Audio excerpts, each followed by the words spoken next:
누가복음 10장 7절에서 12절 교독하겠습니다.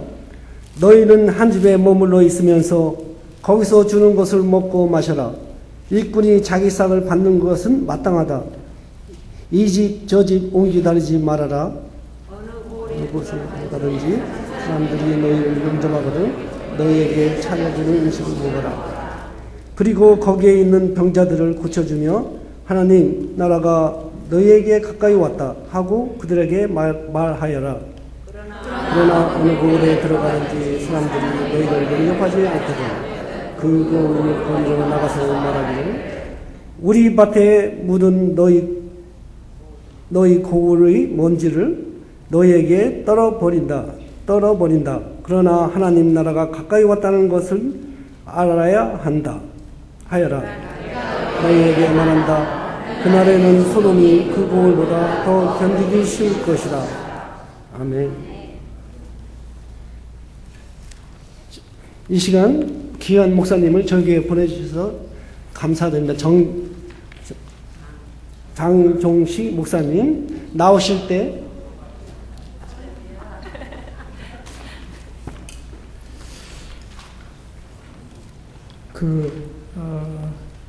아마 어느 때 아마 경제적으로 여유가 있는 어떤 분이 나이가 드셔서 아무래도 이제 이 세상을 떠나게 될 때가 온 것 같습니다.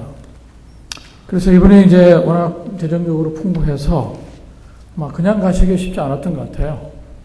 그래서 이 관에 돈을 좀 가져가야 되는데 이걸 좀 확실히 하기 위해서 목사 한 분, 의사 한 분, 그리고 변호사 이렇게 한 사람씩을 가장 그래도 신뢰가 되는 이 세 사람을 초청해서 한 사람 앞에 3만 불씩을 주면서 혹시 내가 이제 이 세상을 떠나게 되면 이 관석에 좀 넣어주십시오. 이렇게 얘기를 했습니다.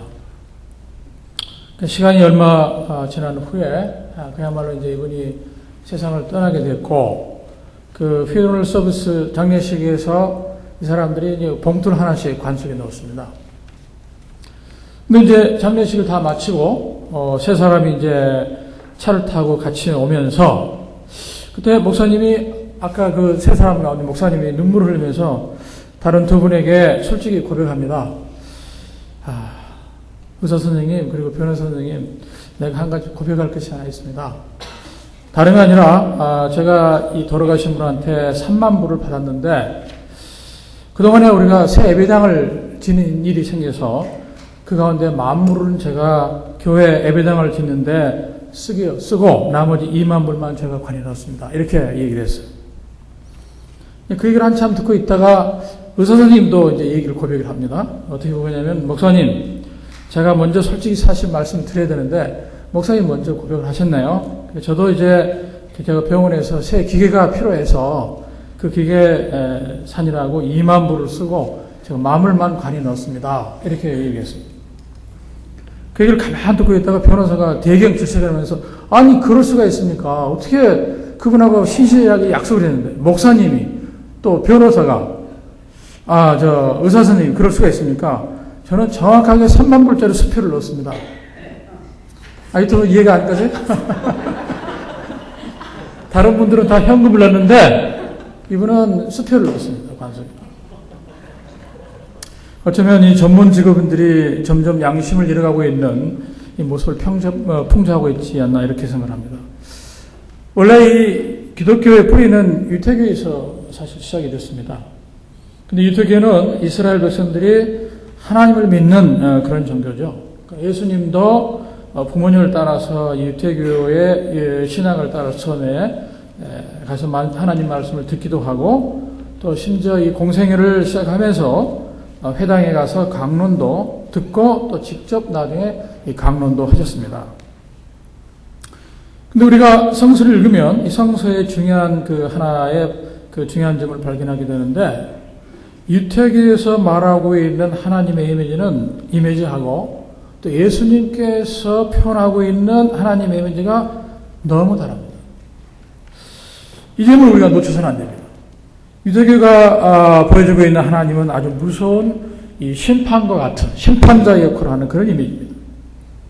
사랑의 하나님의 이미지가 아니라 아주 엄격한 법을 집행하는 이 군주와 같은 그런 이미지를 가지고 있고요.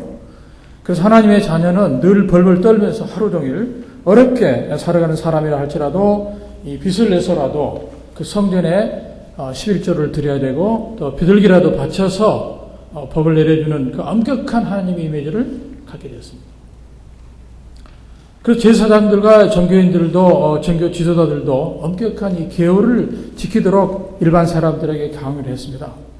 그래서 안식일에 죽어가는 아이를 의원에게 함부로 데려가지 못하고 또 부모들은 그들 앞에서 처참하게 죽어가는 이 자식들이라 할지라도 그걸 지켜볼 수밖에 없는 그런 상황이었습니다.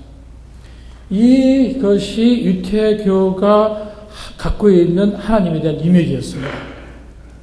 그러나 예수님이 증언하고 있는 하나님은 사랑이 넘치고 그리고 모든 것을 너그럽게 용서하신 하나님. 심지어 자기 아들까지 희생하면서 사람들을 사랑했던 사랑이 넘치는 굉장히 그런 하나님이었습니다. 그런 이미지였습니다. 그래서 유태교 같은 경우는 하나님 앞에 나가는 것이 굉장히 어렵습니다. 일반 이 가난하고 이 불쌍한 과부들은 감히 하나님께 갈 수 없는 굉장히 높으신 하나님입니다. 그들은 성전에서 요구하는 것들을 다 지킬 수밖에 없었습니다. 그 당시에 종교 지도자들은 일반 사람들을 죄인이라고 불렀습니다.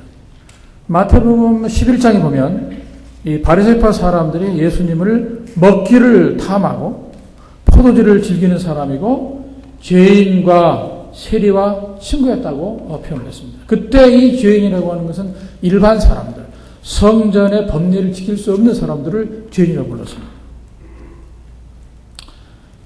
유태교의 중심은 주로 예루살렘 성전이었습니다. 그래서 지식이 많은 사람들, 그리고 경제적으로, 정치적으로 힘 있는 사람들이 주로 이것을 찾고 이것을 이용했습니다. 하나님을 만나기 위해서 예루살렘 성전으로 와야 되는데 또 그 갈 때마다 아주 까다로운 격식들이 필요합니다. 그래서 성전에 들어갈 수 있는 사람들은 그렇게 많지는 않았습니다. 그래서 유태교의 사람들은 하나님은 늘 멀리 하늘에 있고 그것에 들어가기 위해서는 자격이 있는 사람들만 들어갈 수 있다고 교육을 받았습니다. 오늘 우리가 함께 읽은 성서 말씀처럼 예수님은 오히려 70명의 제자들을 세상을 향해서 파송을 합니다. 그러나 제자들은 완전히 훈련된 사람들이 아닙니다. 겁이 많고 그리고 희망보다는 절망이 있는 사람들입니다.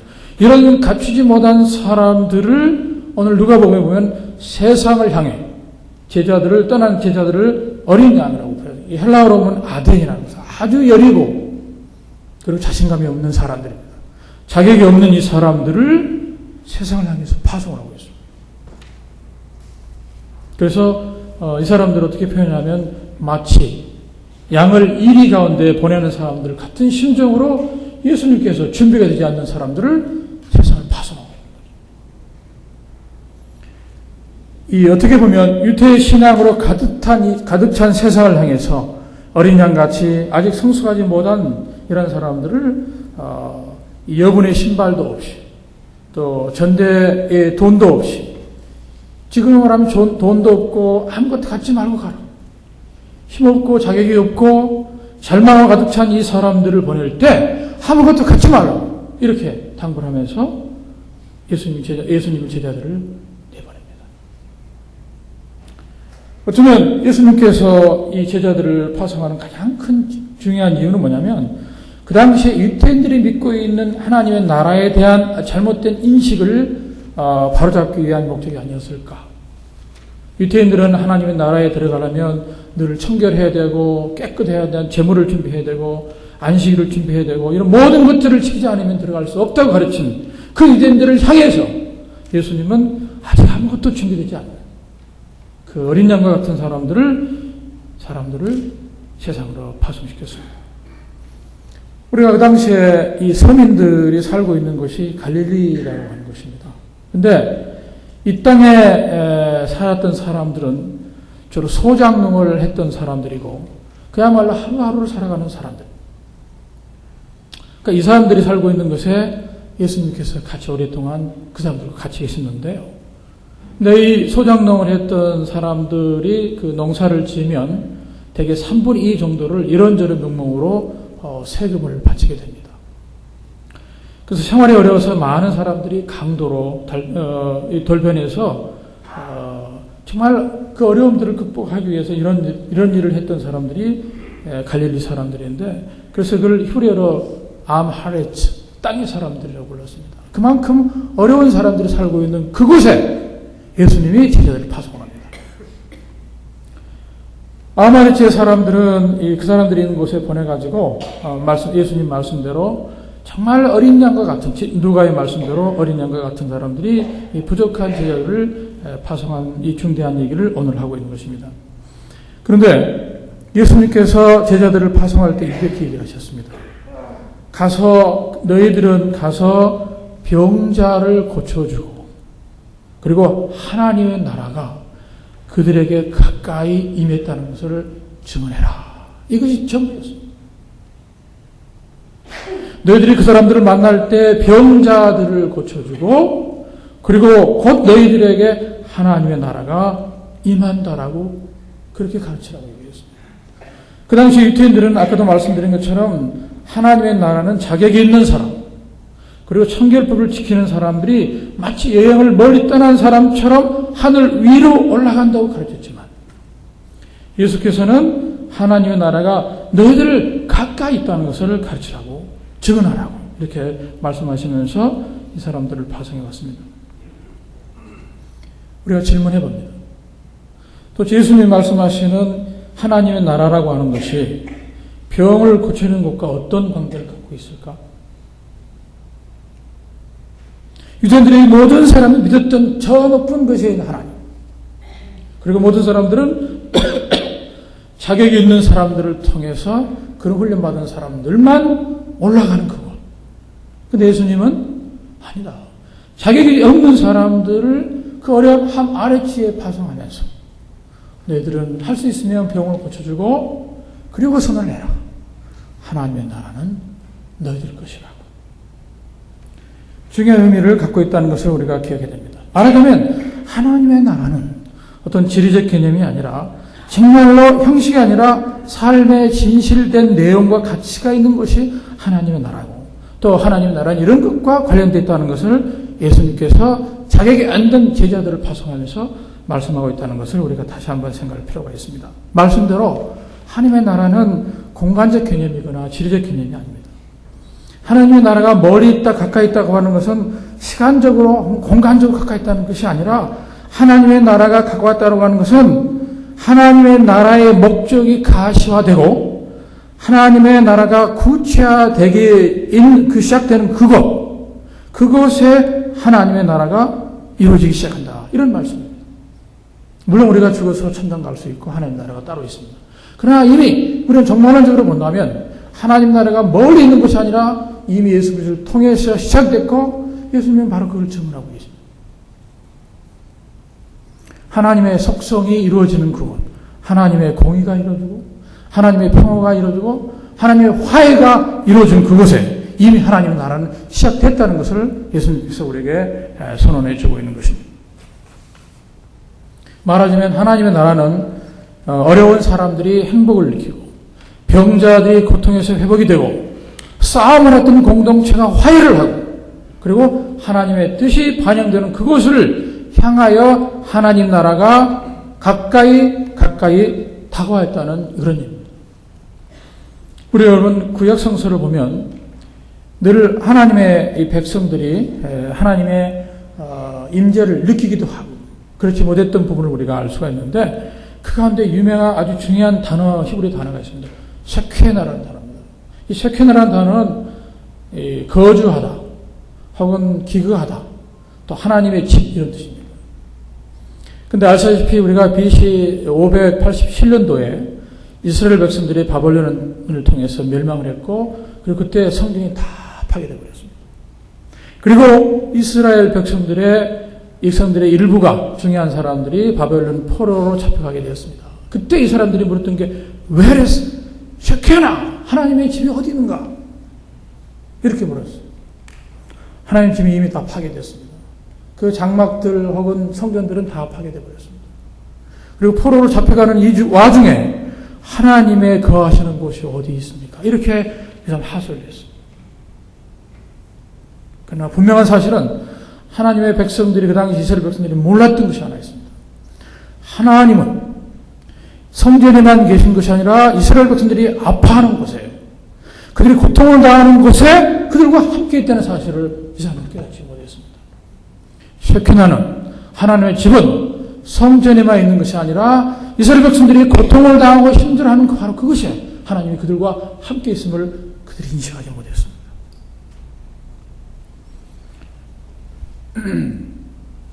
우리가 이 구약 성서를 다시 보면 이스라엘 백성들이 이집트의 그 노예로 팔려가서 오랫동안 고생을 하고 있는 모습을 볼 수 있습니다.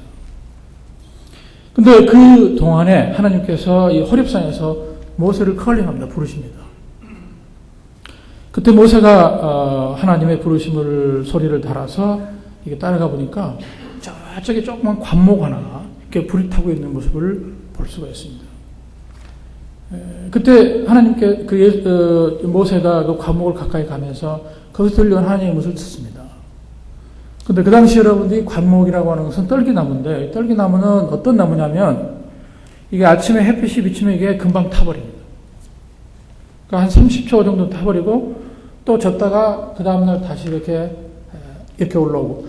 그러니까 이스라엘 백성들은 이 떨기나무라고 하는 굉장히 연약하고 또 자격이 없고 힘이 없는 사람들 얘기할 때 이게 떨기나무라고. 근데 놀라운 사실은 하나님께서 부를 때 30초 안에 타발이 될 관목이 계속해서 하나님께서 부르시는 가운데 불이 타고 있는 모습을 볼 수 있습니다. 무엇입니까? 우리가 연약하고 힘들어하고 하나님의 셰케나가 성전에만 있다고 생각했던 사람들한테 하나님은 우리들이 이스라엘 백성들이 고민하고 고통하고 있을 바로 그곳에 늘 같이 있다는 것을 우리에게 보여주는 것입니다. 그리고 그 힘을 가지고 모세는 사실은 이스라엘 백성들을 구하러 가게 됐던 것입니다. 하나님의 나라는 어쩌면 우리 기독교인들이 어떤 삶을 사느냐에 따라서 더 빨리 도래할 수도 있고 늦게 도래할 수도 있을지 모릅니다. 말하자면 참 회개가 있는 것, 삶의 변화가 있는 것, 우리 하나님 나라가 그때 더 가까이 다가올 수도 있다고 합니다.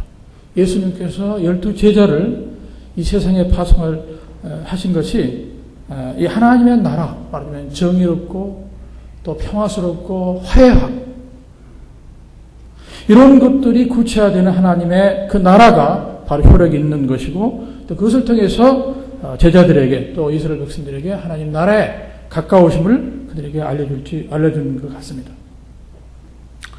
하나님 나라가 실현이 될 것을 우리가 기대하는 우리 기독교인들은 우리가 바로 이 꿈을 안고 예수님께서 우리들을 파송하십니다. 어쩌면 여러분을 직장으로, 가정으로 어디든지 우리를 파송하실 겁니다. 근데 그렇기 때문에 이 우리가 파송을 받은 우리들은 힘이 없습니다. 우리는 정말 절망 속에 있는 사람들입니다. 하루하루를 걱정하며 사는 사람들을 마치 제자를 그런 것처럼 우리를 파송하십니다. 그것이 직장일 수 있고 여러분 가정일 수 있습니다.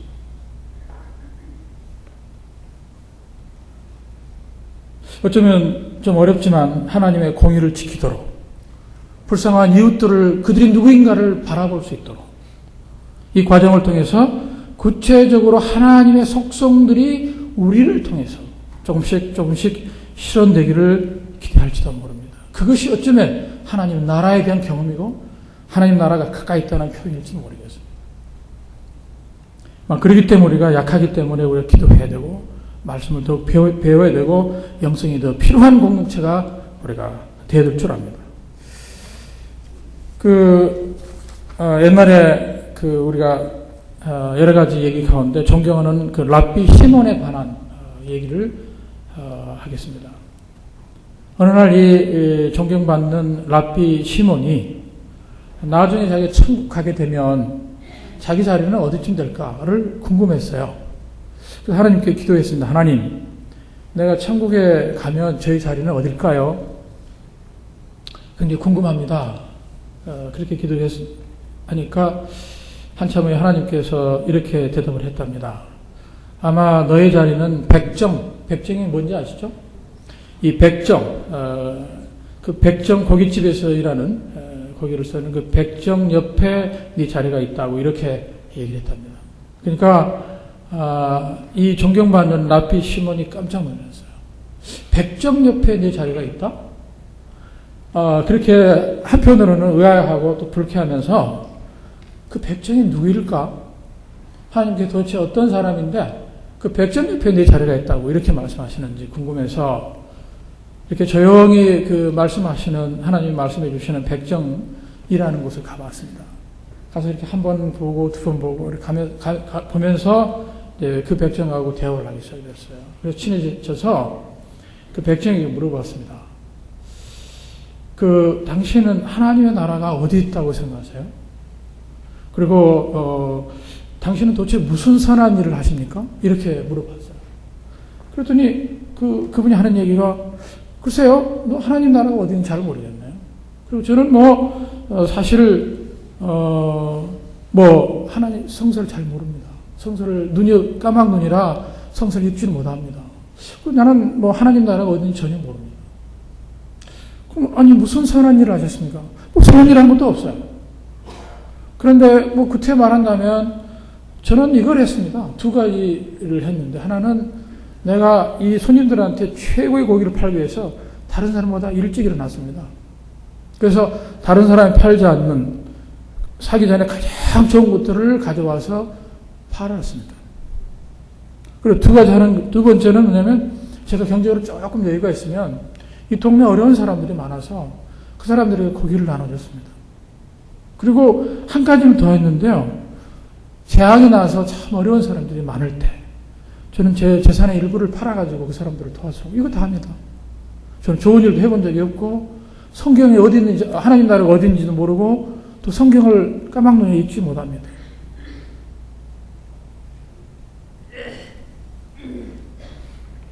라피가 이 얘기를 듣고 많이 울었습니다.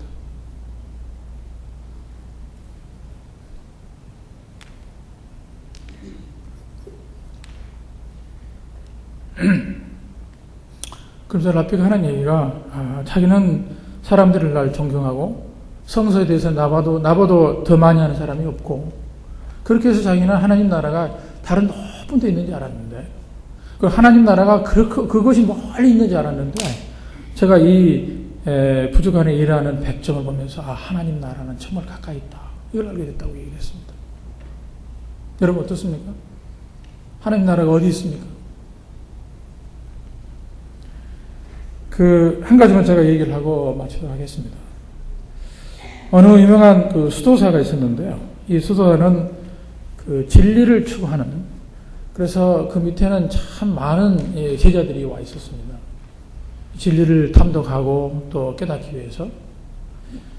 근데 이 많은 제자들 가운데 똑똑하고 잘나고 이런 사람들 가운데 유독 이 수도사가 어떻게 보면 상당히 바보 같은 그 제자를 그렇게 편애하는 거예요. 그러니까, 다른 이 똑똑한 제자들이, 도대체 왜 우리 선생님은 이렇게 똑똑한 제자를 놔두고 바보 같은 사람을 왜 편애하는지 모르겠다고. 그게 불만이 있었어요. 그 얘기를 듣고, 여러 번 얘기를 듣고, 그래서 이제 어느 날 그 수도사가, 제자들을 다 오라고 그랬습니다. 와서, 그래, 그동안 여러분들이 수도를 많이 했느냐? 예, 많이 했습니다. 그래? 그러면 정말 여러분들이 정말 하나님의 진리를 얼마나 깨우친지를 내가 좀 테스트를 해봐야 되겠다. 그래서 무슨 얘기를 하냐면, 여러분들이 여기 가서 새 한 마리를 새장에다가 이렇게 넣어서 가져오라 얘기를 했어요. 그래서 이제 제자들이 얼마나 똑똑합니까? 가서 그냥 금방 새를 한 마리 잡아가지고 이 새장에서 가져왔어요. 그러니까 두 번째 미션이 뭐냐면, 그러면 이 잡은 새장에 잡아 있는 조그만 새를 아무도 보지 않는 것을 죽여오라고 얘기를 했어요. 그러니까 이제 똑똑한 사람들이 지혜가 얼마나 많습니까? 산 속에 들어가서, 동굴 속에 들어가서, 집에서 이불을 세 개부터 해서, 그래서 이제 시간이 한 얼마 지나니까 이 제자들이 다 새장에다가 죽은 새를 덜렁덜렁 다 들고 오기 시작했어요. 그러니까 이제 얼마 시간이 지났는데 이제 거의 다 왔는데, 선생님 거의 다 왔습니다. 아, 그래? 그래서 자꾸 누굴 기다리는 거예요. 근데, 사람들이, 그 제자들이 편애했다고 생각한 그 제자 가지고 오지라는 거예요. 그러더니 좀 있으니까 이제 그 친구는 새장에 죽은 새가 아니라 살아있는 새를 가져오는 거예요. 그래서 이제 이 수도사가 물어봅니다. 여러분들은 어떻게 해서 아무도 보지 않는 곳에 새를 죽였느냐 이렇게 물어봤어요. 그러니까 우리가 상식적으로 알고 있는 것처럼 어떤 사람 동굴에 가서 어떤 사람은 뭐 이불을 쓰고 이렇게 해서 아무도 보지 않는 곳에 그곳에서 새를 죽이고 왔습니다. 이렇게 얘기를 했습니다. 그래서 이제 다 그랬는데 마지막에 새를 죽이지 못하고 덜렁덜렁 들고 있는 그 바보 같은 제자에게 물어봤습니다. 왜 나는 아무도 보지 않는 곳에 새를 죽이지 못하고 왔느냐 이렇게 물어봤어요. 그 제가 가는 얘기가 제가 숲속에 아무도 보지 않는 곳에서 새를 목을 막 이렇게 졸리려고 그러는데 그곳에 하나님의 음성이 있었습니다. 그리고 그래서 할 수 없이 자기 집에 가서 이불을 딱 덮고 아무도 보지 않는 곳에 막 새의 목을 조르려고 그랬더니 거기도 하나님이 있었습니다. 나는 아무 곳에 어떤 곳에든지 아무도 없는 곳에는 이 새를 죽일 수가 없었습니다. 그 얘기를 듣고 이 수사가 제자들에게 물었습니다. 내가 이 제자를 사랑한 이유가 바로 이겠다. 하나님은 어떤 특정한 곳에 계신 게 아니라 바로 너가 하고 있는 말, 당신이 하고 있는 행동 속에 있다는 것을 you have to know. 알아야 된다. 여러분 어떻습니까? 여러분 어떻습니까? 하나님은 어디 계신가요? 이 거룩하고 여러분들의 예배 공동체 드릴 때 여기만 있을까요? 한번 상상해 보십시오. 하나님은 어디 계실까요? 하나님 나라로 죽어서 가는 곳인가요?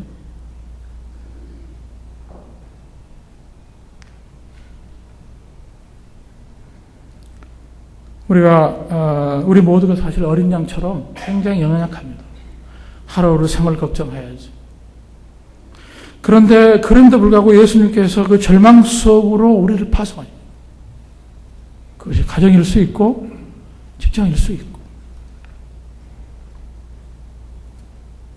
왜? 하나님의 shekinah는 예배당에 있는 것이 아니고 하나님의 shekinah는 여러분 가정과 여러분의 직장과 그리고 여러분과 함께 있기 때문에 그렇습니다. 여러분 단독자가 아니라 하나님이 늘 함께 하시는 그런 존재입니다. 절대 여러분들이 희망을 내지 마십시오. 어려움이 있을 수 있습니다.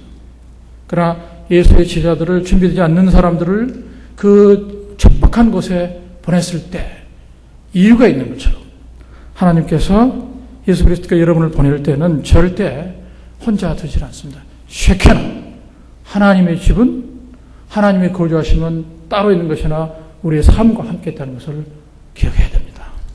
기도하십시오.